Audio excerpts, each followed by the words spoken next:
Turn your Bibles to 2 Corinthians chapter 3. Hold on, I'll get my prop rolled out, or at least laid out. We're going to spend the next few weeks talking about how we invest part of our lives in our faith all the time.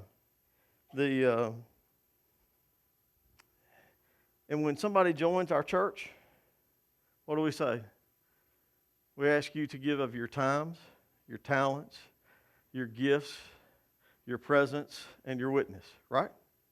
And so we're going to look at those as over the next 5 weeks of part of who we are and how we often invest ourselves back into our church and in our community through that. Okay, so that kind of tells you where we're going, because anybody, when you start thinking about retirement, they tell you to start when? Early, right? Because it has a chance to grow. Well, when you start investing your life in your community and in your faith, it has a chance to grow in you and around you so that others can see it. Okay? So Paul was writing to the church at Corinth. He had been there on a missionary journey, and some of the people, they just weren't the biggest Paul fans. There were some people who wanted to kind of usurp his leadership of the church. And they came with these letters of recommendation because the church is new. It's an infant. And so you didn't know who was who. We joke, who's an expert in the church world? Somebody with a briefcase and from out of town.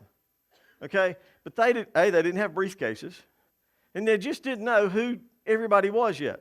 And so they carried these letters around with them that said who they were and what role they played in the church. Okay? So let me read you these 6 verses, then we'll talk about them and kind of unpack them a little bit this morning.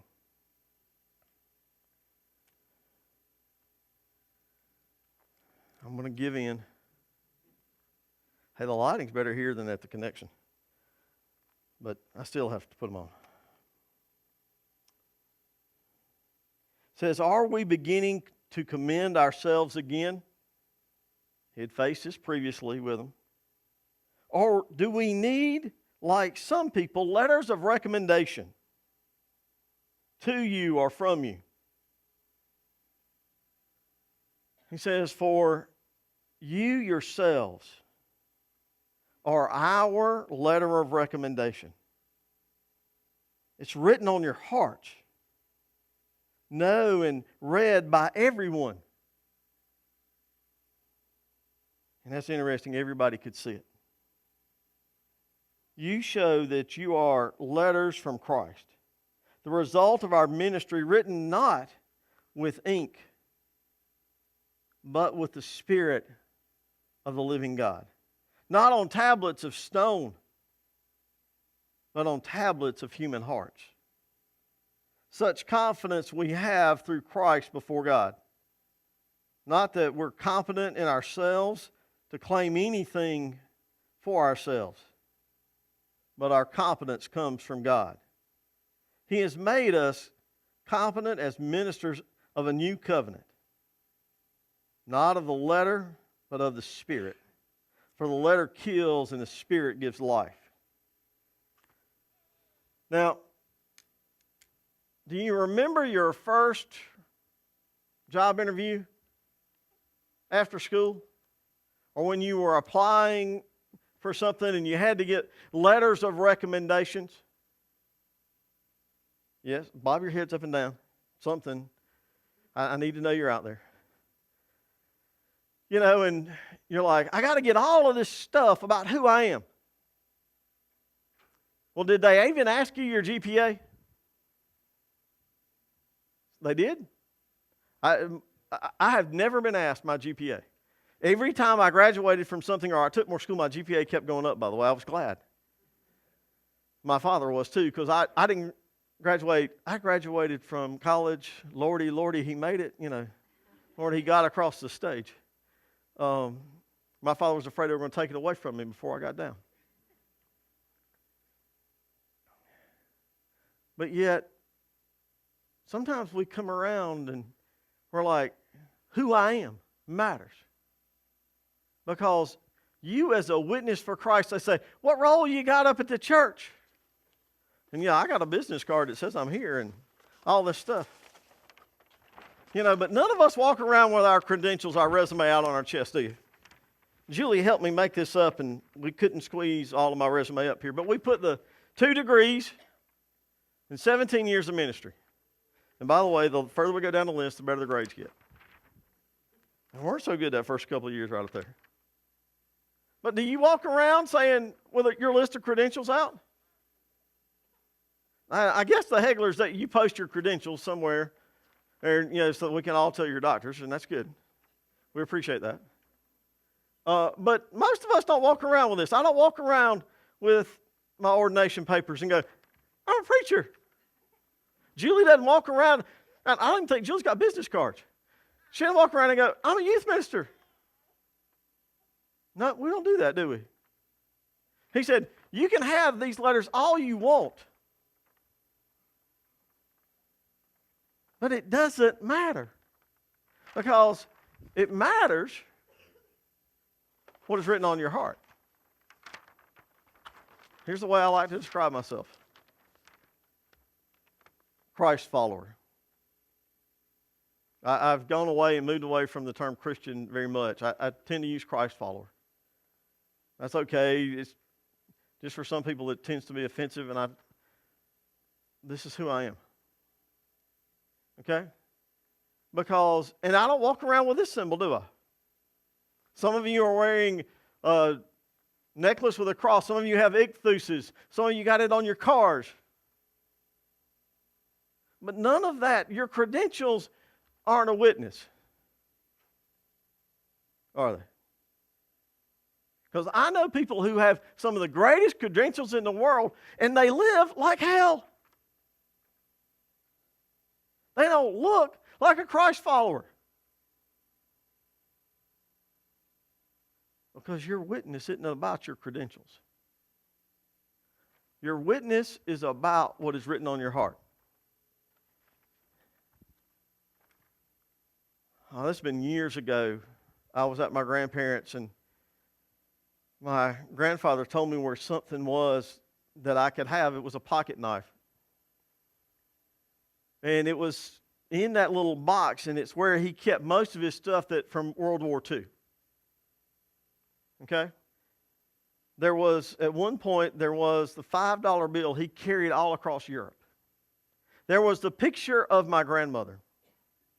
There was this letter written on this piece of paper. It was written in pencil. And I opened it up, and I could only make out a few words. It was almost tattered. You know how when you fold something and we carry it around forever, it just gets frayed? This was about to come apart.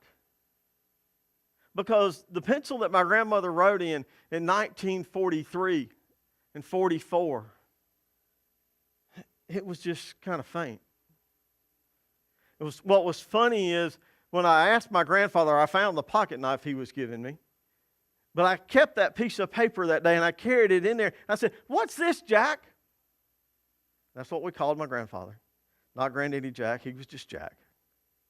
And he said, "It's the letter from your grandmother. It's telling me that your mother had been born." And he proceeded to quote most of the letter. Couldn't read the words anymore.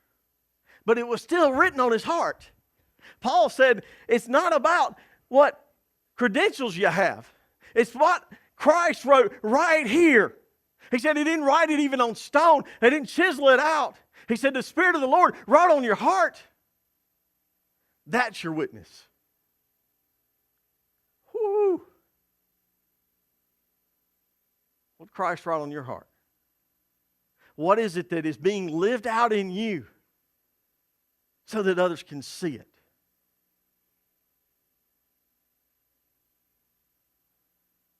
Do you say you're a Christian and you're living like nothing changed?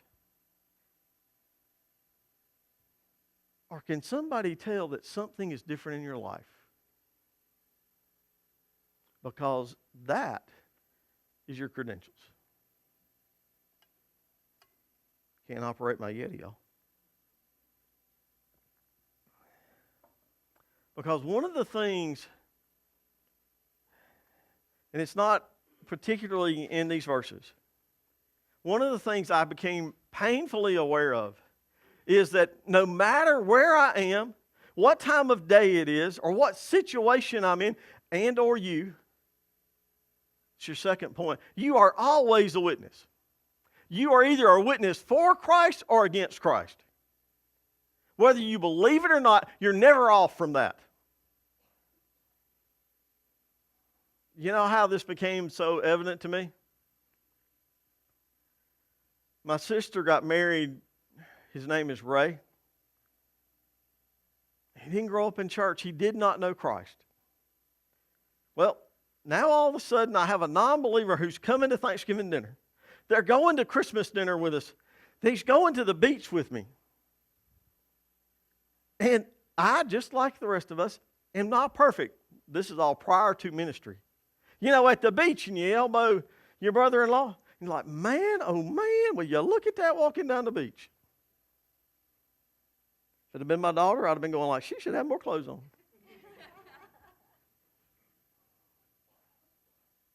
Or I would let my temper get the best of me. Or I might gossip. Or I might talk bad about somebody in my office. And sooner or later at night, I would be sitting on the couch, and all of a sudden I would realize that my brother-in-law didn't know Jesus.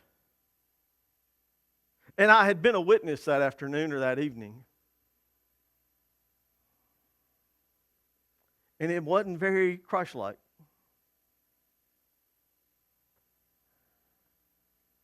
Now, you want to talk about real?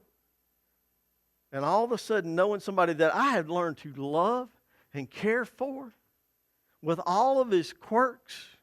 And he thought I was quirky too. But he's a Yankee redneck, so. And a Pollock. And all of a sudden I realized when I messed up that I might hinder him coming to know Jesus. My witness now had a face. It had a name. It was real. It was somebody I loved. You are always a witness. Luke writes in Acts 1, he says, and you will be my witnesses in Judea, Samaria, to the utter ends of the earth. Matthew writes in the gospel, he said, Christ said, and all power and authority given to me, go and make disciples and be my witness. And most of us, when we say witness, we're like, whoo, I'm scared of that. Preacher, I don't want to have to tell somebody about what God has done in my life. I promise you, I would love for you to have that 30-second story to 5-minute story to somewhere in between where you can tell somebody about Jesus. I think you should have that. But I am much more a believer in relationship witnessing. That you live your life out and make friends with somebody enough. Because, A, you'll care for them. Come here, Greg. Yeah, come on up here. You ain't afraid of being up here.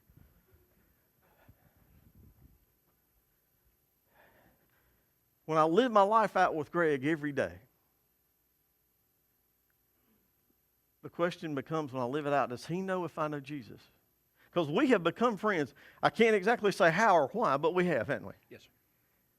And the reality is, you have people just like I do, like Greg's in my life.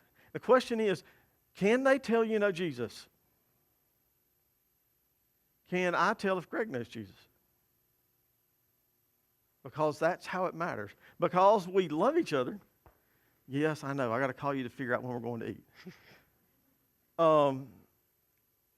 That's where it starts. Because then, stuff like that happens between me and Greg I know knows the Lord, don't have to worry about it, but he'll call and say, can I tell you something? He knows it's a safe place and it's a place where we can talk. Because when I start living that out, that relationship here means that I can share my faith. Because if he doesn't know Jesus, I truly believe sooner or later Greg will ask me about it. I don't have to thump you over the head with my Bible. Okay, thank you. You can go sit down now.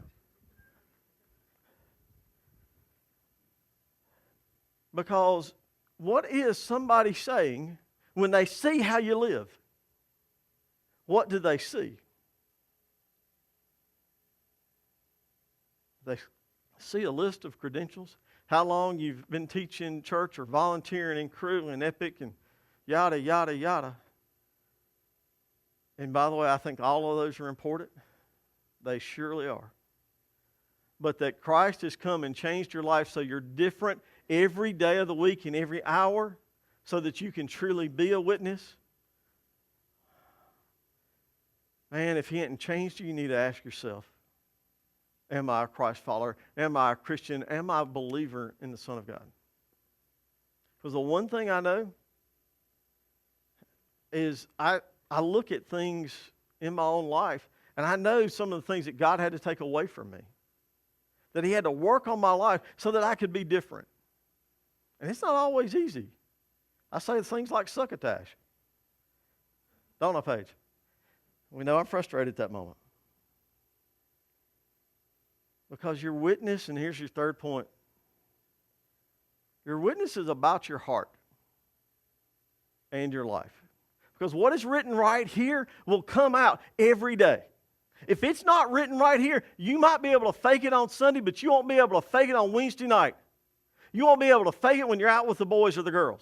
You won't be able to fake it at school. Your witness starts right here. Paul says, in verse 3, you show that you are a letter from Christ.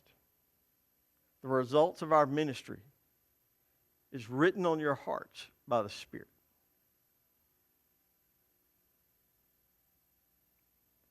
It starts right here. When I was talking about Ray, my brother-in-law, as we were getting ready for this sermon, and this started a couple of weeks ago, I ran across something, and immediately I did not realize that it was out of Scripture. But it was very poignant to me, and I went back and looked, and I Googled the saying, and it goes, hey, Dodo, this is out of the Bible. It's Hebrews, I think, Jonesy, you might have it, Hebrews 12, verses 14 and 15. Yes, no, maybe. Okay, then I'll read it to you. It says, make every effort to live in peace. And I will tell you, in our world today, we're doing a lousy job of living in peace. I struggle at living in peace if you cut me off going down 72 bypass. I will not use any of my fingers, but I will use my horn. And my wife tells me every time, she goes, I'm glad you don't have this car marked up with St. Mark or Jesus on it. He says, but you ought to live in peace. Or at least be trying to make peace with our brothers and sisters. And listen to how that plays out. With everyone and to be holy. I'm like, now Lord, I am not holy. And yet His grace is ever increasing that I am made more to look like Him. We'll see it at the end of the chapter.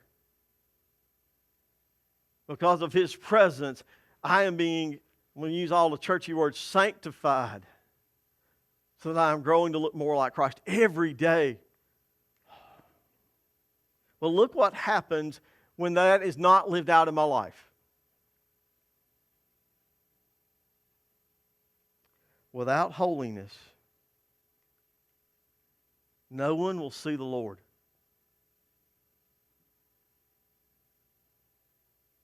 See to it that no one misses the grace of God.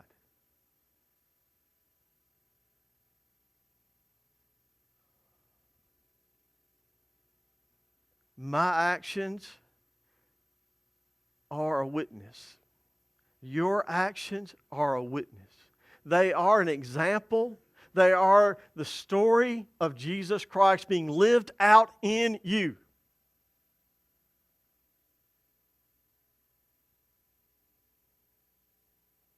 And what is it that they see? Because what they see is written on your heart. And I want them to be able to see Jesus. Y'all, those verses for a week and a half have been pounding on me.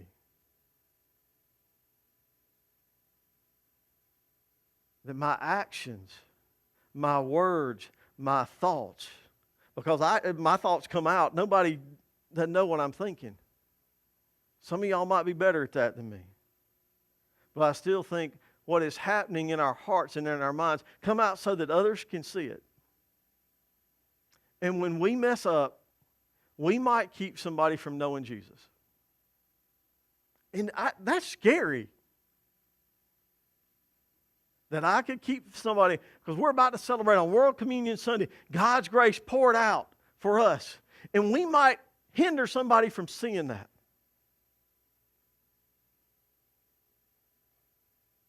Does that scare any of you? It scares me.